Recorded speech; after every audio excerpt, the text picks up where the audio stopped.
ಮೈ beautiful yours, ಎಲ್ಲರೂ ಹೇಗಿದ್ದೀರಾ? Welcome back to our channel. Good morning ಎಲ್ಲರಿಗೂ. ಸೊ ಇವತ್ತಿನ ವಿಡಿಯೋ ಬಂದು ಒಂದು ಸಂಪೂರ್ಣವಾಗಿ ಒಂದು ವ್ಲಾಗ್ ಆಗಿರುತ್ತೆ. ಅಂದರೆ ಮಾರ್ನಿಂಗ್ 4 o'clock ಅಂದರೆ 4 ಗಂಟೆಯಿಂದ ಹಿಡಿದು 10:30 ತನಕ ಏನೇನೆಲ್ಲ ಕೆಲಸ ಮಾಡಿದೆ ಮತ್ತು ಹೇಗಿತ್ತು ಡೇ ರೊಟೀನ್ ಅನ್ನೋದು ಇವತ್ತಿನ ವಿಡಿಯೋದಲ್ಲಿ ಶೇರ್ ಮಾಡ್ಕೊತೀನಿ. ಮಾರ್ನಿಂಗ್ ಎದ್ದಿದ ತಕ್ಷಣ ನನ್ನ ಮಗಳು ವಿಡಿಯೋ ಮಾಡೋದಕ್ಕೆ ಸ್ಟಾರ್ಟ್ ಮಾಡಿಬಿಟ್ಲು.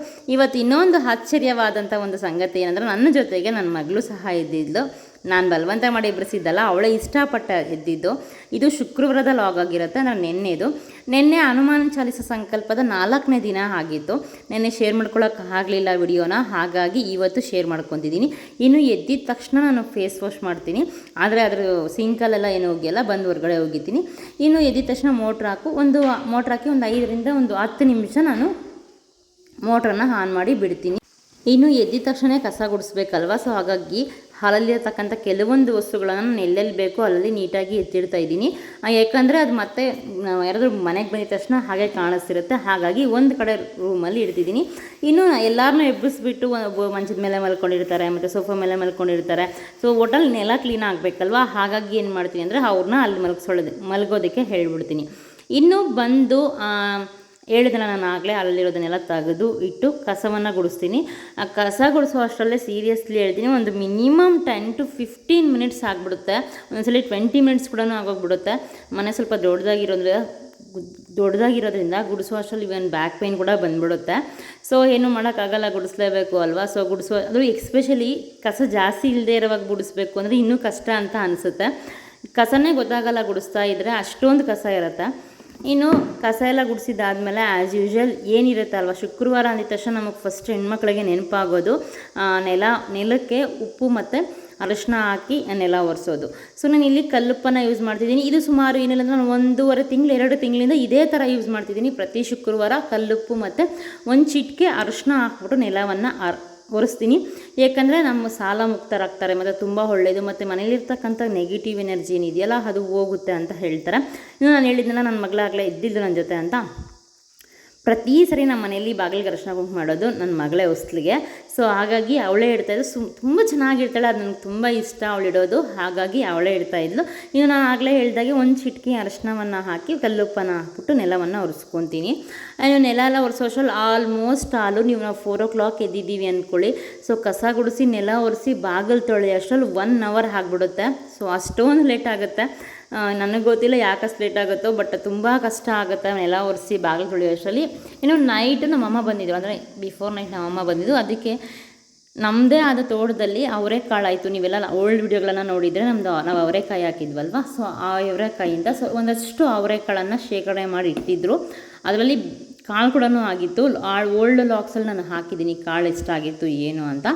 ಇನ್ನೂ ಅದು ಅವರೇ ಬೆಳೆ ಮಾಡಿ ಅರ್ಧಂಬರ್ಧ ಇಟ್ಟಿದ್ದಾರೆ, ಇನ್ನೂ ಸ್ವಲ್ಪ ಮಾಡಬೇಕು. ಇನ್ನು ಅಷ್ಟರಲ್ಲೇ ನಾನು ಗೇಟನ್ನು ಇಲ್ಲಿ ಓಪನ್ ಮಾಡಿ ಮಾಪನ ತೊಗೊತಿದ್ದೀನಿ. ಸೊ ಮಾಪನ ತೊಗೊಂಡು ನೀಟಾಗಿ ಬೇಗ ಒರೆಸ್ಕೊಂಡು ಬಂದೆ. ಸೊ ಇನ್ನು ನಿಮಗೆ ಗೋಮೂತ್ರ ಏನಾದರೂ ಇದ್ದರೆ ಅದನ್ನು ಸಹ, ಅಂದರೆ ಗಂಜಲ ಏನಾದರೂ ಇದ್ದರೆ ಅದನ್ನು ಕೂಡ ಹಾಕಿ ಒರೆಸ್ಕೊಬೋದು. ಇನ್ನೂ ತುಂಬ ಅಂದರೆ ತುಂಬ ಒಳ್ಳೆಯದು ಆ ಮನೆಗೆ ಅಂತಲೇ ಹೇಳಬಹುದು. ಕೆಲವೊಬ್ರು ಏನು ಮಾಡ್ತಾರೆ ಅಂದರೆ ಕರ್ಪೂರ ಕೂಡ ಹಾಕ್ತಾರಂತೆ, ಬಟ್ ನಾನು ಯಾವತ್ತೂ ಟ್ರೈ ಮಾಡಲಿಲ್ಲ.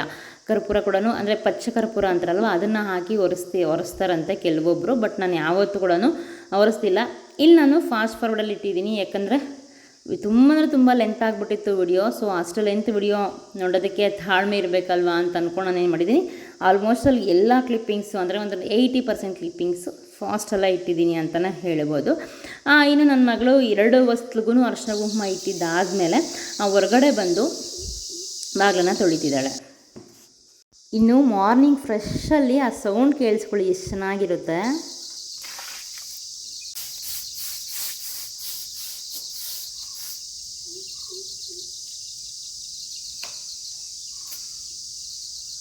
ಸೊ ಅವಳು ಬಂದ ಹಾಗೆ ಬಾಗಿಲನ್ನು ತೊಳೆದು ನನ್ನ ಮಗಳು. ಸೊ ಅದಾದಮೇಲೆ ನಾನು ಸ್ವಲ್ಪ ಚೆನ್ನಾಗಿ ತೊಳೆದು ಇಲ್ಲಿ ಸಿಂಪಲ್ಲಾಗಿ ಒಂದು ರಂಗೋಲಿಯನ್ನು ಹಾಕ್ಕೊತಿದ್ದೀನಿ. ಸೊ ಇದಕ್ಕಿಂತ ಮುಂಚೆ ಫಸ್ಟ್ ಹನುಮಾನ್ ಚಾಲಿಸ ಸಂಕಲ್ಪ ಡೇ 1 ಶುರು ಮಾಡಿದಾಗ ಒಂದಷ್ಟು ಕಲರ್ಸನ್ನು ತಂದಿದ್ದೆ. ಸೊ ಅದು ಮಸಾಲ ಡಬ್ಬ ಇದನ್ನು ನಾನು ಯೂಸ್ ಮಾಡ್ತಿಲ್ಲ ಇವಾಗಂತೂ, ಅದಕ್ಕೆ ಇದರಲ್ಲಿ ಕಲರ್ಸನ್ನು ಆ್ಯಡ್ ಮಾಡಿ ಇಡ್ತಿರೋದು. ಇದರಲ್ಲಿ ಒಟ್ಟಾರೆಗೆ 8 ಕಲರ್ಸ್ ಬಂದಿರುತ್ತೆ, ಆದರೆ ಇಲ್ಲ ಆಗೋದು 7 ಕಲರ್ ಅಷ್ಟೇ. 9 ಕಲರ್ ಬಂದಿರುತ್ತೆ, ಇದು ಆಗೋದು 7 ಕಲರ್ ಅಷ್ಟೇ. ಸೊ ನನ್ನ ಮಗಳೆಲ್ಲ ಫಿಲ್ ಮಾಡಿ ನೀಟಾಗಿ ಇಡ್ತಿದ್ದಾಳೆ. ಸೊ ಇದರಲ್ಲಿ ನಾನು ಹಚ್ಚೋದಿಲ್ಲ, ಅಂದರೆ ಕಲರ್ ರಂಗೋಲಿ ಆಗೋದಿಲ್ಲ, ಜಸ್ಟ್ ಒಂದೊಂದು ಲೈನ್ ಥರ ಬಿಡ್ತಾರಲ್ವ ಆ ಥರ ಬಿಡ್ತೀನಿ ಅಷ್ಟೇ. ಆದರೆ ನಮ್ಮ ಮನೇಲಿ ಇಲ್ಲಿಗೆ ಬಂದಾಗಿಂದ, ಹೊಸ ಮನೆಗೆ ಬಂದಾಗಿಂದ ಪ್ರತಿದಿನ ಕಲರ್ಸ್ ಯೂಸ್ ಮಾಡ್ತಿದ್ದೆ. ಇತ್ತೀಚೆಗಷ್ಟೇ ಖಾಲಿ ಆಗಿತ್ತು ಅಷ್ಟೇ. ನೋಡ್ಬೋದು ಇನ್ನು 3 ಪ್ಯಾಕೆಟ್ಸು ಉಳಿದಿತ್ತು. ಇದು ಅದಾದಮೇಲೆ ಒಂದು 10 ಗಂಟೆ ಆಗಿ ಈ ಮಿಕ್ಕಿರ್ತಕ್ಕಂಥ ಡಬ್ಬ ತಂದು ಬಾಕ್ಸಸನ್ನು ತಂದು ನಾವು ಎತ್ತಿಟ್ವಿ. ಇನ್ನು ನನ್ನ ಮಗಳು ನಾವು ನೋಡ್ತಿದ್ವಿ ಲೈನ್ಸ್ ಮಾತ್ರ ಸುಮ್ಮನೆ ಹಾಕಿ ಬಿಡ್ತಿದ್ವಿ. ನಾನು ಹೇಳಿದ್ದೆ ನಿಮಗೆ ಓಲ್ಡ್ ವಿಡಿಯೋಸಲ್ಲಿ, ಶುಕ್ರವಾರ ಆಗಿದ್ದರೆ ನಾನು ಆಲ್ಮೋಸ್ಟ್ ಅಲ್ಲಿ ತಾವರೆ ಹೋದೆ ರಂಗೋಲಿ ಹಾಕಿರ್ತೀನಿ ಅಂತ. ಅದು ಯಾವುದೋ ರಂಗೋಲಿ ಹಾಕೋಕ್ಕೋಗಿ ಇನ್ಯಾವುದೋ ರಂಗೋಲಿ ಬಂದುಬಿಡ್ತು. ಇನ್ನು ಅಳಿಸೋದು ಬೇಡ ಅಂದ್ಬಿಟ್ಟು ಅದೇ ರಂಗೋಲಿಗೆ ಅಡ್ಜಸ್ಟ್ ಮಾಡಿ ಹಾಕ್ಬಿಟ್ಟೆ ಅಷ್ಟೇ. ಇವತ್ತಿನ ಎಕ್ಸ್ಪೆಷಲಿ ನೆನ್ನೆ ನೋಡಿ ಎಷ್ಟು ಚೆನ್ನಾಗಿತ್ತು ಅಂದರೆ, ಮಾರ್ನಿಂಗ್ ಎದ್ದೇಳಿದ್ರೆ ಒಂಥರ ಮೈಂಡಲ್ಲಿ ಪಾಸಿಟಿವಿಟಿ ತುಂಬ ಚೆನ್ನಾಗಿರುತ್ತೆ. ನನಗಂತೂ ಈ ಥರ ಒಂದು ಅನುಭವ ಈ 5 ದಿನದಿಂದ ಅಷ್ಟೇ ಆಗಿರೋದು. ನೀವ್ಯಾದರೂ ಲೇಟಾಗಿ ಎದ್ದೇಳ್ತಿದ್ರೆ ಒಂದ್ಸಲಿ ಮಾರ್ನಿಂಗ್ ಎದ್ದು ನೋಡಿ, ಎಷ್ಟು ಚೆನ್ನಾಗಿರುತ್ತೆ ಗೊತ್ತಾ. ಎಕ್ಸ್ಪೆಷಲಿ ನಮ್ಮನೆ ಸುತ್ತಮುತ್ತ ಅಂತೂ ಆ ಪಕ್ಷಿಗಳು ಮತ್ತು ಪ್ರಾಣಿಗಳು ಎಲ್ಲ ಸೌಂಡ್ ಮಾಡ್ತಿರ್ತವೆ. ಅದು ಕೇಳೋದಕ್ಕೆ ಒಂಥರ ಹಿಂಪಾಗಿರುತ್ತೆ. ಇನ್ನು ಸ್ನಾನ ಮಾಡಿಕೊಂಡು ಬಂದಿದ್ದಾಯಿತು. ಸ್ನಾನ ಮಾಡ್ಕೊಂಡು ಬಂದು ಅರಿಶಿನ ಕುಂಕುಮನ ಇಟ್ಕೊಂಡು ಇಲ್ಲಿ ಪೂಜೆ ಮಾಡೋದಕ್ಕೆ ಸ್ಟಾರ್ಟ್ ಮಾಡಿದ್ದೀನಿ. ಶುಕ್ರವಾರ ಅಂದರೆ ಆ್ಯಸ್ ಯೂಶ್ವಲ್ ಇರುತ್ತಲ್ಲ, ನಾನು ಯಾವಾಗೂ ಅಷ್ಟೇ ನಿಮ್ಗೆ ಹೇಳಿದ್ದೆ, ಪೌರ್ಣಮಿ ಇಲ್ಲಾಂದರೆ ಅಮಾವಾಸ್ಯೆಗೆ ಮಾತ್ರ ಕಳಶ ತೆಗೆಯೋದು. ಹಾಗಾಗಿ ಪ್ರತಿ ಶುಕ್ರವಾರ ಎಲ್ಲ ಅಂದರೆ ಗುರುವಾರ ಆ ಥರ ಎಲ್ಲ ಕಳಶ ತೆಗಿಲ್ಲ. ಯಾವಾಗ ಅಮಾವಾಸ್ಯೆ ಇರುತ್ತೆ ಇಲ್ಲಾಂದರೆ ಯಾವಾಗ ಪೌರ್ಣಮಿ ಇರುತ್ತೆ ಬಿಫೋರ್ ಒನ್ ಡೇ ಇಲ್ಲಾಂದರೆ ಆವತ್ತಿನ ದಿನ ತೆಗೆದು ಪೂಜೆ ಮಾಡ್ತೀನಿ. ಇನ್ನು ಇವತ್ತು ಶುಕ್ರವಾರ ಆಗಿದ್ರೆ ಪ್ರತಿಯೊಂದು ಹೂವನ್ನು ಅಂದರೆ ನೆನ್ನೆ ಇಟ್ಟಿರ್ತಕ್ಕಂಥ ಪ್ರತಿ ಹೂವನ್ನು ತೆಗೆದು ಇಲ್ಲಿ ಪೂಜೆಗೆಲ್ಲ ರೆಡಿ ಮಾಡ್ಕೊತಾ ಇದ್ದೀನಿ. 4 ಗಂಟೆಗೆ ಎದ್ದರೆ ಸ್ನಾನ ಮಾಡ್ಕೊಂಡು ಬರೋ ಅಷ್ಟರಲ್ಲಿ ಈವನ್ 6 ಗಂಟೆ 6:15 ಆಗೇ ಹೋಗಿರುತ್ತೆ. ಅಲ್ಲಿ ತನಕ ಕೆಲಸ ಇದ್ದೇ ಇರುತ್ತೆ, ಅಂದರೆ ಅದು ಮಾಡು ಇದು ಮಾಡು ಅಂತ. ಮನೆ ನೀಟಾಗಿರ್ಬೇಕಾದ್ರೆ ಪೂಜೆ ಮಾಡಿದ್ರೆ ಚೆನ್ನಾಗಿರೋದು ಅಂತ ಅನಿಸುತ್ತೆ. ಕೆಲವರೆಲ್ಲ ಅರ್ಧಂಬರ್ಧ ಕ್ಲೀನ್ ಮಾಡಿಕೊಂಡು ಪೂಜೆ ಮಾಡ್ತಾರೆ. ಅದೊಂಥರ ಅರ್ಧಂಬರ್ಧ ಥರನೇ ಇರುತ್ತೆ, ಮೈಂಡ್ ಸ್ವಲ್ಪ ಫ್ರೆಶ್ ಆಗಿರೋದಿಲ್ಲ. ಇನ್ನು ನಾನು ಆಂಜನೇಯ ಸ್ವಾಮಿ ಹತ್ರ ಅಂದರೆ ಹನುಮಾನ್ ಹತ್ರ ಬೆಳ್ಳಿ ದೀಪವನ್ನು ಹಚ್ತಾ ಇದ್ದೀನಿ. ಇಲ್ಲಿ ತುಪ್ಪನೂ ಹಾಕಿ ಹಚ್ಬೋದು, ಬಟ್ ನಾನು ಎಳ್ಳೆಣ್ಣೆ ಹಾಕಿ ಹಚ್ತಿದ್ದೀನಿ. ನಮ್ಮ ಮನೇಲಿ ಇದ್ದಿದ್ದು ಎಳ್ಳೆಣ್ಣೆನೇ, ಹಾಗಾಗಿ ಎಳ್ಳೆಣ್ಣೆ ಹಾಕಿ ಹಚ್ತಿದ್ದೀನಿ. ಇನ್ನು ದೇವ್ರ ಮನೆಯೆಲ್ಲ ಕ್ಲೀನ್ ಮಾಡಿಕೊಂಡು ಹೂವು ಎಲ್ಲ ತೆಗೆದು ದೇವ್ರ ಮನೆ ನೀಟಾಗಿ ಒರೆಸ್ಕೊಂಡು ಎಲ್ಲ ಮಾಡ್ಕೊಳ್ಳೋ ಅಷ್ಟರಲ್ಲಿ ಆಲ್ಮೋಸ್ಟ್ ಒಂದು ½ ಅನ್ ಅವರ್ 3/4 ಅವರ್ ಹಾಗೆ ಹೋಗ್ಬಿಡುತ್ತೆ. ಇನ್ನು ನಾನು 11 ಸಲ ಹನುಮಾನ್ ಚಾಲೀಸ ಓದ್ತಾ ಇರೋದ್ರಿಂದ 11 ಸಲ ಓದೋ ಅಷ್ಟರಲ್ಲಿ ಮಿನಿಮಮ್ 1 ಅವರ್ 1.5 ಅವರ್ ಹಾಗೆ ಹೋಗ್ಬಿಡುತ್ತೆ. ಅಂದರೆ ರಾಮನಾಮ ಮತ್ತು ಹನುಮಾನ್ ಚಾಲೀಸ 11 ಸಲ ಮತ್ತು ಭಗವಾನ್ ಬಾನ್ ಇದೆಲ್ಲವನ್ನು ಓದಿ ಕೇಳಿಸ್ಕೊಂಡು ಮಾಡೋ ಅಷ್ಟರಲ್ಲಿ 1.5 ಅವರ್ ಅಂತೂ ಪಕ್ಕ ಹಾಗೇ ಹೋಗಿರುತ್ತೆ. ನೀವು ನೋಡ್ತಿದ್ದೀರಾ, ನಾನು ಇವಾಗ ಹನುಮಾನ್ ಚಾಲೀಸ ಓದ್ತಿದ್ದೀನಿ. ಗೋಷ್ಠಾಧಿಕೃತ ವಾರಶಿಂ ವಶಧಿಕೃತ ರಾಕ್ಷಸಂ ರಾಮಾಯಣ ಮಹಾಮಾನರತ್ನಂ ವಂದೇ ನೀಲಾಂತಜಂ ಯತ್ರ ಯತ್ರ ರಘುನಾಥ ಕೀರ್ತನಂ ತತ್ರ ತತ್ರ ಕೃತಮಸ್ತಕಾಂಜಲಿಂ ಸೂಕ್ಷ್ಮಧಾರೀತಿ ನ್ಯಾಯಿಕಾವೋ ವಿಕಟ ರೂಪಧರಿ ಲಂಕಾ ಜರಾವೆ ರೂಪ ಭೀಮರೂಪಧರಿ ಅಸುರಿ ಸಂಹಾರೆ ರಾಮಚಂದ್ರ के काजा संहारे लयलां संजीवन लताने जिनामि श्री रघुवीर वक्षि उपा पुरालाई श्री रघुपति की बहुता बड़ाई तुम्हा ममा प्रिया अमर पातवा मा प्रिया भरता समावाई सहस्रवदना तुम्हारो ये शोभावे असकहि श्रीपति कंटा लगावे सनकालिता ब्रह्मादि मुनीशा नरगा नरचोलावे सब पर रम तपस्वी राजा ಇನ್ನು ಪೂಜೆ ಎಲ್ಲ ಆಯಿತು. ಪೂಜೆ ಎಲ್ಲ ಆದಮೇಲೆ ನಾನು ಇವತ್ತೇ ಸ್ಟೌವ್ಗೆ ಪೂಜೆ ಮಾಡ್ಕೊಂಬಿಡೋಣ ಅಂತ ಮಾಡ್ಕೊತಿದ್ದೀನಿ. ಆಲ್ಮೋಸ್ಟ್ ಅಲ್ಲಿ ಮನೆಗೆ ಬಂದಮೇಲೆ ಒಂದು 2 ಟೈಮ್ಸ್ ಮಾಡಿದ್ದೆ ಅಷ್ಟೇ. ಇವತ್ತು ನಾನು ಬೇಗ ಎದ್ದಿದ್ನಲ್ಲ ಅಂತ ಇವತ್ತು ಮಾಡ್ತಿದ್ದೀನಿ. ಹಿಂದಿನ ದಿನ ನೈಟ್ ನೀಟಾಗಿ, ಇವತ್ತೇ ಅಲ್ಲ ಪ್ರತಿದಿನ ನೈಟು ಅಡುಗೆ ಮನೆ ನೀಟಾಗಿ ಕ್ಲೀನಾಗಿ ಇಟ್ಬಿಟ್ಟು ಮಲ್ಕೊಳ್ಳೋ ಅಭ್ಯಾಸ ನನಗೆ. ಹಾಗಾಗಿ ನೆಕ್ಸ್ಟ್ ಡೇ ಮಾರ್ನಿಂಗ್ ಇನ್ನೂ ಒರೆಸ್ಲಕ್ಕೆ ಹೋಗಿಲ್ಲ. ಅದಕ್ಕೆ ಅರಿಶಿನ ಕುಂಕುಮವನ್ನು ಇಟ್ಟು ರಂಗೋಲಿಯನ್ನು ಹಾಕಿ ಹೂವು ಇಟ್ಟು ಪೂಜೆಯನ್ನು ಮಾಡ್ತಿದ್ದೀನಿ. ಆ್ಯಕ್ಚುಲಿ ದೀಪ ಹಚ್ಚಬೇಕಿತ್ತು. ದೀಪ ಯಾಕೆ ಹಚ್ಚಲಿಲ್ಲ ಅಂದರೆ ಇನ್ನೊಂದು 5 to 10 ಮಿನಿಟ್ಸಲ್ಲಿ ಅಡುಗೆ ಮಾಡೋಕ್ಕೆ ಸ್ಟಾರ್ಟ್ ಮಾಡ್ತೀನಲ್ಲ, ಇನ್ನೇನಕ್ಕೆ ಅಂತ ನಾನು ದೀಪ ಹಚ್ಚಲಿಲ್ಲ ಅಷ್ಟೇ. ಬಟ್ ಅದು ಕರೆಕ್ಟಾಗಿ ಆಗ್ನೇಯ ಮೂಲೆಗೆ ಬರೋ ಥರ ದೀಪ ಇಡಬೇಕು. ಬಟ್ ಅಲ್ಲೆಲ್ಲ ನಾನು ಸ್ಟ್ಯಾಂಡೆಲ್ಲ ಇಟ್ಟಿರೋದ್ರಿಂದ ಇವಾಗೆಲ್ಲ ಫ್ಯೂಚರಲ್ಲಿ ನೋಡ್ಕೊತೀನಿ, ದೀಪ ಇಡಬೇಕು ಅಂತ ಅನ್ನಿಸ್ದಾಗ ಖಂಡಿತ ಇಡ್ತೀನಿ. ಇನ್ನು ಪುಟ್ಟದಾಗಿ ಒಂದು ರಂಗೋಲಿ ಹಾಕ್ತೀನಿ. ನಾನು ನಿಮಗೆ ಹೇಳಿದ್ದೀನಿ ವಿಡಿಯೋ ಮಾಡಬೇಕು ಅಂತ ಅಂದ್ಕೊಂಡಾಗ ಆ ರಂಗೋಲಿ ನೀಟಾಗೇ ಬರೋದಿಲ್ಲ, ಯಾಕಂತ ನನಗೂ ಗೊತ್ತಿಲ್ಲ. ಒಂದು ಪುಟ್ಟದಾಗಿ ಒಂದು ರಂಗೋಲಿ ಹಾಕ್ಕೊಂಡು ಆ ರಂಗೋಲಿ ಕೂಡ ಕಲರ್ ಹಾಕ್ಕೊಂಡು ಅರಿಶಿನ ಕುಂಕುಮ ಎಲ್ಲ ಇಕ್ಕಿ ಹೂವು ಎಲ್ಲ ಇಟ್ಟು ಊದ್ಬತ್ತಿಯಿಂದ ಪೂಜೆಯನ್ನು ಮಾಡಿದ್ವಿ. ಇದಿಷ್ಟು ಸ್ಟವ್ ಪೂಜೆ ಆಯಿತು. ಸ್ಟವ್ ಪೂಜೆ ನನ್ನ ಮಗಳೇ ಮಾಡಿದ್ದು, ಅಂದರೆ ಶುಕ್ರವಾರ ಅಲ್ವಾ. ನನಗಿಂತ ಅವಳು ಮಾಡಿದ್ರೆ ನನಗೆ ಖುಷಿ ಅಂತ ಅನ್ನಿಸ್ತು. ಹಾಗಾಗಿ ಅವಳೇ ಬಂದು ಪೂಜೆಯನ್ನು ಮಾಡಿದ್ಲು. ಇನ್ನು ಕಲರ್ ಹಾಕಿದ್ರೆ ಚೆನ್ನಾಗಿರುತ್ತಲ್ಲ ಅಂದ್ಬಿಟ್ಟು ಕಲರ್ ಕೂಡ ನಾನು ಎಲ್ಲ ಹಾಕ್ತಿದ್ದೀನಿ, ನೀವು ನೋಡ್ತಿರ್ಬೋದು. ಇವತ್ತಂತೂ ಎಷ್ಟು ಚೆನ್ನಾಗಿತ್ತು ದಿನ ಅಂದರೆ ಸೀರಿಯಸ್ಲಾಗಿ ಹೇಳ್ತೀನಿ, ಅಷ್ಟು ಚೆನ್ನಾಗಿತ್ತು. ಇನ್ನು ಮಳೆಗಾಲ ಸ್ಟಾರ್ಟ್ ಆಗಿಬಿಟ್ಟಿದೆ. ಸೊ ಇವಾಗಂತೂ ನೈಟ್ ಆದರೆ ಸಾಕು, ಏನಾಗ್ತಿರುತ್ತೆ ಅಂದರೆ ಈ ಹುಳ ಅಂದರೆ ಇರುವೆ ಥರ ಇರುತ್ತಲ್ಲ, ಅದು ಮನೆ ಒಳಗಡೆ ಬಂದಿರುತ್ತೆ. ಮಾರ್ನಿಂಗ್ ಎದ್ದಿದ ತಕ್ಷಣ ಎಲ್ಲಿ ನೋಡಿದ್ರು ಅದೇ ಬಿದ್ದಿರುತ್ತೆ. ಅದೊಂಥರ ನೋಡೋದೇ ಕಾಲಿಗೆ ಸಿಗ್ತಾನೆ ಇರುತ್ತೆ. ಮಳೆಗಾಲ ಅಂದರೆ ಇದು. ಇನ್ನೆರಡು ದಿನ ಹೋದರೆ ಮತ್ತೆ ಏನು ಕಂಬಳಿ ಹುಳ ಅಂತ ಅದು ಸ್ಟಾರ್ಟ್ ಆಗಿಬಿಡುತ್ತೆ. ಮತ್ತು ಆವಾಗ್ಲೂ ಇನ್ನೂ ಜಾಸ್ತಿ ಭಯ ಆಗುತ್ತೆ. ಇನ್ನು ನನ್ನ ಮಗಳು ಬಾಗಿಲಿಗೆಲ್ಲ ಅರಿಶಿನ ಕುಂಕುಮ ಇಟ್ಟಿದ್ದಲ್ವ, ಅವಳು ರಂಗೋಲಿ ಬಿಡಲ್ವ. ಸೊ ನಾನು ರಂಗೋಲಿಯನ್ನು ಬಿಡ್ತಿದ್ದೀನಿ. ರಂಗೋಲಿ ಬಿಟ್ಟು ಪುಟ್ಟದಾಗ ಈ ರಂಗೋಲಿ ಬಿಟ್ಟಾಗಲೆಲ್ಲ ಪ್ರತಿ ಸರಿ ನನಗೆ ತುಂಬ ಇಷ್ಟ ಆಗುತ್ತೆ. ಬಟ್ ಏನಂದರೆ ಅದು ರಂಗೋಲಿ ಹಾಕಿ ಪೂಜೆ ಮಾಡಿದ್ದು ಒಂದು 5ರಿಂದ 10 ನಿಮಿಷ ಅಷ್ಟೇ, ರಂಗೋಲಿ ಹಾಳಾಗಿರುತ್ತೆ. ಇನ್ನು ಸೀರೆಗೆ ಹೊರಗಡೆಯಿಂದ ಯಾರಾದರೂ ಬಂದರೆ ಸೀರೆನ ತೆಗೆದ್ರೆ ರಂಗೋಲಿ ಹೋಗ್ಬಿಟ್ಟಿರುತ್ತೆ. ಇದು ಆ ಥರ ಹೋದಾಗ ನೋಡೋದಕ್ಕೆ ಒಂಥರ ಅಯ್ಯೋ ಇಷ್ಟು ಚೆನ್ನಾಗಿ ಹಾಕಿದ್ನಲ್ಲ ಹೋಗ್ಬಿಡ್ತಲ್ಲ ಅಂತ ಮನಸ್ಸಿಗೆ ಅನ್ನಿಸ್ತಾ ಇರುತ್ತೆ. ಇನ್ನು ಕಲರ್ನ ಬಳಸ್ಕೊಂಡು ಸಿಂಪಲ್ಲಾಗಿ ಒಂದು ಬಾರ್ಡರ್ಸನ್ನು ನಾನು ಹಾಕ್ತಾಯಿದ್ದೀನಿ. ಇದೇ ಥರನೇ ಹೊರಗಡೆ ಇರ್ತಕ್ಕಂಥ ಹೊಸ್ಲಿಗೆ ಮತ್ತು ದೇವ್ರ ಮನೆ ಇರ್ತಕ್ಕಂಥ ಹೊಸ್ಲಿಗೆ ರಂಗೋಲಿಯನ್ನು ಹಾಕಿದ್ದೀನಿ. ಸೊ ರಂಗೋಲಿಯನ್ನು ಹಾಕಬೇಕಾದ್ರೆ ಇನ್ನೇನು ಇರಲ್ವಲ್ಲ ಈ ವಿಚಾರ ಹೇಳೋದಕ್ಕೆ, ಹಾಗಾಗಿ ನಾನು ಮ್ಯೂಸಿಕನ್ನು ಆ್ಯಡ್ ಮಾಡ್ತಿದ್ದೀನಿ. ಸೊ ವಿಡಿಯೋವನ್ನು ಕೊನೆಯ ತನಕ ನೋಡಿ, ತುಂಬ ಅಂದರೆ ತುಂಬ ಚೆನ್ನಾಗಿರುತ್ತೆ. ಇನ್ನು ಇವತ್ತು ಟಿಫನ್ ಏನು ಮಾಡಿದೆ ಮತ್ತು ಹೇಗಿತ್ತು ನನ್ನ ದಿನ ಮತ್ತು ವ್ಲಾಗ್ ಆಗಿತ್ತು ಅನ್ನೋದು ನಿಮಗೂ ಚೆನ್ನಾಗಿ ಗೊತ್ತಾಗುತ್ತೆ. ಸೊ ಮತ್ತು ಈ ಒಂದು ವಿಡಿಯೋ ಬಗ್ಗೆ ನಿಮ್ಗೆ ಏನೇ ಅನಿಸಿಕೆಗಳಿದ್ರು ಖಂಡಿತ ಕಾಮೆಂಟ್ ಮಾಡಿ ತಿಳಿಸಿ.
ಇನ್ನು ಪೂಜೆ ಎಲ್ಲ ಆಯಿತು. ಪೂಜೆ ಎಲ್ಲ ಆಗಿ ಎಲ್ಲ ಮುಗಿಸೋ ಮಾರ್ನಿಂಗ್ 7:40 ಆಗಿತ್ತು, ಅಂದರೆ 7:40 ಆಗಿತ್ತು. 7:40ರಿಂದ ನೋಡಿ 7:40ಗೆ ಎಷ್ಟೊಂದು ಬಿಸಿಲು ಬಂದುಬಿಟ್ಟಿತ್ತು ಅಂದರೆ ತುಂಬ ಬಿಸಿಲು ಬಂದಿತ್ತು.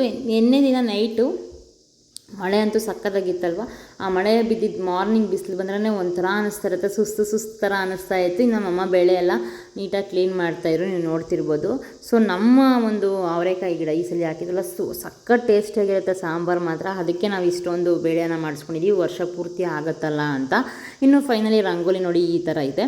ಇನ್ನು ಒಳಗಡೆ ಬರೋ ಅಷ್ಟರಲ್ಲಿ ಅಡುಗೆ ಮನೆಗೆ ಬರೋಷ್ಟು ಟೀಯನ್ನು ಇಟ್ಬಿಟ್ಟು ಹೋಗಿದ್ದೆ. ಇನ್ನು ಮಾರ್ನಿಂಗು ಪೂಜೆ ಮಾಡೋ ತನಕ ಸ್ಟವನ್ನು ಹಚ್ಚಬಾರ್ದಲ್ವ, ಹಾಗಾಗಿ ನಾನು ಟೀಯನ್ನು ಇಟ್ಟಿದ್ದೀನಿ.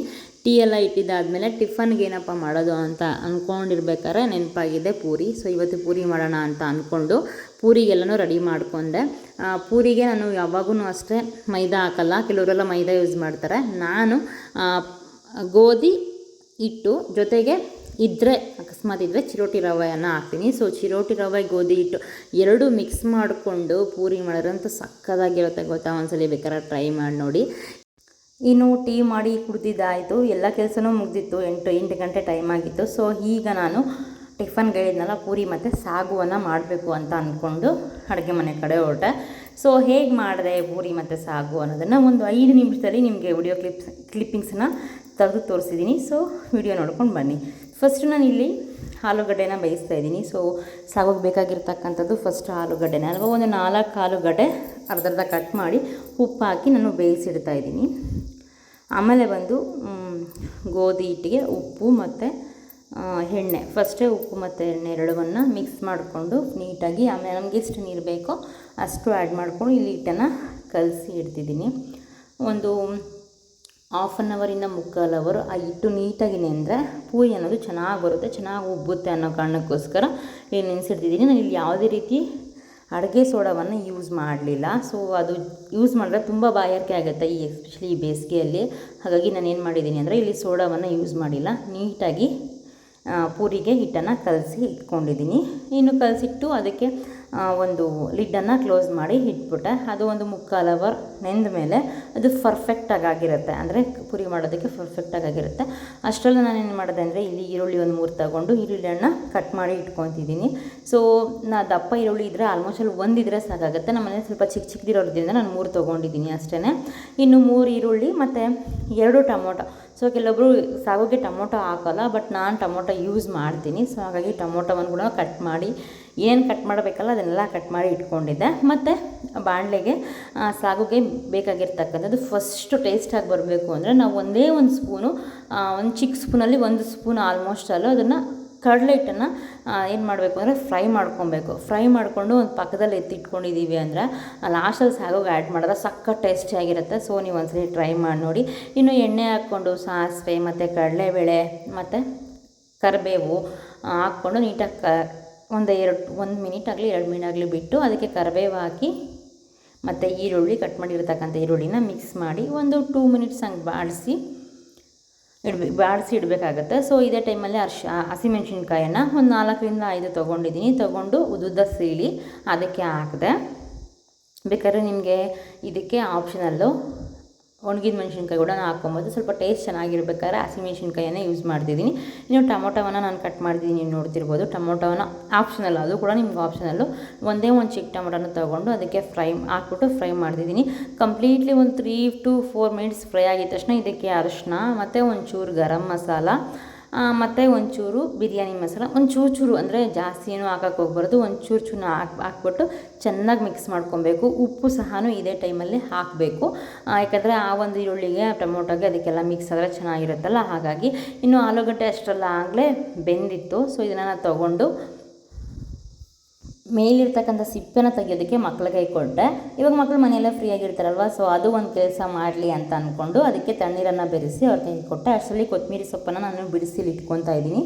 ಇನ್ನು ಅವರು ನೀಟಾಗಿ ಎಲ್ಲ ಬಿಡಿಸ್ಕೊಟ್ರು, ಅದನ್ನು ಸಿಪ್ಪೆ ಎಲ್ಲ ಬಿಡಿಸ್ಕೊಟ್ರು. ಇನ್ನು ನಾನು ಅದನ್ನು ಸ್ವಲ್ಪ ಸ್ಮ್ಯಾಶ್ ಮಾಡಿಕೊಂಡು ಇಲ್ಲಿ ಅದಕ್ಕೆ ಮಿಕ್ಸ್ ಮಾಡ್ತಿದ್ದೀನಿ. ಸೊ ಇದನ್ನು ನೀವು ಬೇಕಾದ್ರೆ ಸ್ಮ್ಯಾಶ್ ಮಾಡ್ಕೊಬೋದು, ಇಲ್ಲ ಸೌಟಲ್ಲೇ ಬೇಕಾದ್ರೆ ಸ್ಮ್ಯಾಶ್ ಮಾಡ್ಕೊಬೋದು, ನೋ ಪ್ರಾಬ್ಲಮ್. ನಿಮಗೆ ಇನ್ನು ಎಷ್ಟು ಉಪ್ಪಿರುತ್ತಲ್ಲ ಸ್ವಲ್ಪ ರುಚಿಗೆ ತಕ್ಕಷ್ಟು ಉಪ್ಪನ್ನು ಹಾಕಿ ಚೆನ್ನಾಗಿ ಕಲಕಿ ಇದಕ್ಕೆ ಒಂದು 2 ಲೋಟ ನೀರನ್ನು ಹಾಕಬೇಕು. ಇದು ಬೇಕಾದರೆ ನಿಮಗೆ ಆಪ್ಷನಲ್, ಅಂದರೆ ನೀರು ಬಿಸಿನೀರನ್ನು ಕಾಯಿಸ್ಬಿಡೋನು ಹಾಕ್ಕೊಬೋದು, ಇಲ್ಲ ತಣ್ಣೀರನ್ನು ಹಾಕ್ಕೊಬೋದು, ಅದು ನಿಮ್ಮ ಇಷ್ಟ ಆಯಿತಾ. ಇನ್ನು ಚಿಕನ್ ಮಸಾಲ, ಗರಂ ಮಸಾಲ ಮತ್ತು ಧನಿಯಾ ಪೌಡರು 3 ಸ್ವಲ್ಪ ಮಿಕ್ಸ್ ಮಾಡಿ ಒಂದು 5 ನಿಮಿಷ ಚೆನ್ನಾಗಿ ಕುದಿಯಕ್ಕೆ ಬಿಡಬೇಕು. ಚೆನ್ನಾಗಿ ಕುದಿದಾದ್ಮೇಲೆ ಅದಕ್ಕೆ ನಾವೇನು ಮಾಡಬೇಕು ಅಂದರೆ ಕೊನೆಯಲ್ಲಿ ಕೊತ್ತಂಬರಿ ಸೊಪ್ಪು ಮತ್ತು ಇದಿರುತ್ತಲ್ಲ ಫಸ್ಟೇ ಫ್ರೈ ಮಾಡಿ ಇಟ್ಕೊಂಡಿದ್ವಲ್ಲ ಡ್ರೈ ಫ್ರೈ, ಏನಪ್ಪ ಅದು ಕಡಲೆ ಹಿಟ್ಟು ಪೌಡರನ್ನು ಮತ್ತು ಕೊತ್ತಂಬರಿ ಸೊಪ್ಪನ್ನು ಆ್ಯಡ್ ಮಾಡಿ ಕೆಳಗಡೆ ಇಳಿಸಿದ್ರೆ ಸೂಪರ್ ಟೇಸ್ಟಿಯಾಗಿರ್ತಕ್ಕಂಥ ಸಾಗು ರೆಡಿ. ಇನ್ನು ಅದೇ ಟೈಮಲ್ಲೇ ಅಟ್ ಎ ಸೇಮ್ ಟೈಮ್ ನಾನು ಏನು ಮಾಡಿದೆ ಅಂದರೆ ಪೂರಿ ಗುಂಡೆ ಎಲ್ಲ ಮಾಡಿಕೊಂಡು ಪೂರಿನ ಲಟ್ಟಿಸಿ ಪೂರಿ ಕೂಡ ಮಾಡಿಕೊಂಡೆ. ಸೊ ಇದು ಫ್ರೆಂಡ್ಸ್ ಇವತ್ತಿನ ನನ್ನ ಪೂರಿ ಮತ್ತು ಸಾಗುನ ರೆಸಿಪಿ. ನಾನು ಇಲ್ಲೆಲ್ಲವನ್ನು ಶೇರ್ ಮಾಡ್ಕೊಂಡಿಲ್ಲ, ಒಂದೇ ಒಂದು ಹಾಕಿದ್ನಲ್ಲ ಅಷ್ಟು ಮಾತ್ರ ನಾನು ಶೇರ್ ಮಾಡ್ಕೊಂಡು ಈ ಮಾತ್ರ ತೋರಿಸ್ತಿದ್ದೀನಿ, ನೋಡ್ತಿರ್ಬೋದು. ಒಂದನ್ನು ಮಾತ್ರ ಮಾಡ್ಕೊತಾ ಇದ್ದೀನಿ ಅಷ್ಟೇ. ಸೊ ಫೈನಲಿ ಒಂದು ಪೂರಿ ಮಾಡಿ ಇಟ್ಟಿದ್ದೀನಿ. ಆಲ್ಮೋಸ್ಟ್ ಅಲ್ಲಿ ಒಬ್ಬಳೇ ಲಟ್ಸ್ಕೊಂಡು ಒಬ್ಬಳೇ ಮಾಡೋದಕ್ಕೆ ಸ್ವಲ್ಪ ಟೈಮ್ ಆಗೋಯಿತು. ಆಗೋಷ್ಟರಲ್ಲಿ ಆಲ್ಮೋಸ್ಟ್ ಅಲ್ಲಿ ಒಂದು 10-15 ಆಗಿತ್ತು, 10-20 ಆಗಿತ್ತು. ಇನ್ನು ಸರ್ವ್ ಮಾಡಿಕೊಂಡು ಆ ಪೂರಿನ ತಿಂದು ಮುಗಿಸಿದ್ವಿ. ಎಲ್ಲದೂ ಟಿಫನ್ ಆಯಿತು. ಇವತ್ತಿನ ಡೇ ಇದಾಗಿತ್ತು. ಸೊ ಈ ಡೇ ಹೇಗಿತ್ತು, ಏನು ಎತ್ತ ಅನ್ನೋದನ್ನು ಕಮೆಂಟ್ ಮಾಡಿ ತಿಳಿಸಿ. ನೆಕ್ಸ್ಟ್ ವಿಡಿಯೋದಲ್ಲಿ ಮತ್ತೊಂದು ಕನ್ಸ್ಟ್ರಕ್ಷನ್ ವಿಡಿಯೋದ ಜೊತೆಗೆ ಮತ್ತು ಹೊಸ ಲೋಗ್ ಜೊತೆಗೆ ನಿಮ್ಮ ಮುಂದೆ ಬರ್ತೀನಿ. ಅಲ್ಲಿ ತನಕ ಎಲ್ಲರೂ ಖುಷಿಯಾಗಿರಿ, ಎಲ್ರಿಗೂ ಒಳ್ಳೆಯದಾಗಲಿ ಅಂತ ಅದರಲ್ಲಿ ಕೇಳ್ಕೊತ ಇವತ್ತಿನ ಲಾಗನ್ನು ಇವತ್ತಿಗೆ ಎಂಡ್ ಮಾಡ್ತಿದ್ದೀನಿ. ನೆಕ್ಸ್ಟ್ ವಿಡಿಯೋದಲ್ಲಿ ಮತ್ತೆ ಸಿಗ್ತೀನಿ. ಬಾಯ್, ಟೇಕ್ ಕೇರ್.